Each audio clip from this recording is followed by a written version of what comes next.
દૂધધારા ડેરીની ચૂંટણીની જીત. પહેલાં તો સૌ મતદારોનો અને સભાસદોનો ખૂબ ખૂબ આભાર કે 11 ઝોન પૂરી બહુમતી સાથે આપ્યા. સાથે જ આ લોકોની જીત છે ઘનશ્યામભાઈ પર, કે જે 17 વર્ષનું શાસન છે એની સામે આ લોકોના જે કાવા દાવા હતા, જે આક્ષેપો કર્યા, એનો જવાબ આજે મિત્રો એ બધા લોકોને મળી ગયો છે.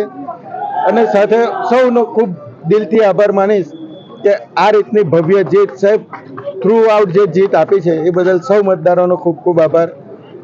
ફરી એક વખત કહીશ કે જે આ લોકોએ પથ્થર ફેંક્યા એ પથ્થરથી આપણે દૂધધારા ડેરીને હજી મજબૂત બનાવવાની છે અને એ દૂધધારા ડેરીને આપણે સફળતાના શિખરો પર ખૂબ આગળ લઈ જઈશું. મિત્રો સાગરભાઈ, શું કહેશો? ડિસ્ટ્રિક્ટ બેંકની પણ ચૂંટણી આવતા વર્ષે આવે છે સાહેબ, એમાં લડવાનું જ છે અને એમાં છાતી ઠોકીને લડીશું અમે, અને એમાં પણ જીતીને બતાવીશું.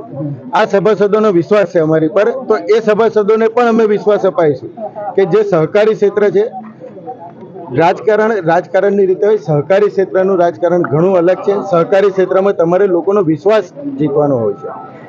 ધારાસભ્ય બનવામાં એ બધા કરતાં આ રાજકારણ ઘણું અલગ હોય છે અને એમાં પણ અમે વિશ્વાસ અપાઈશું કે અમે જીતી અને એમાં પણ પેનલ બનાવીશું.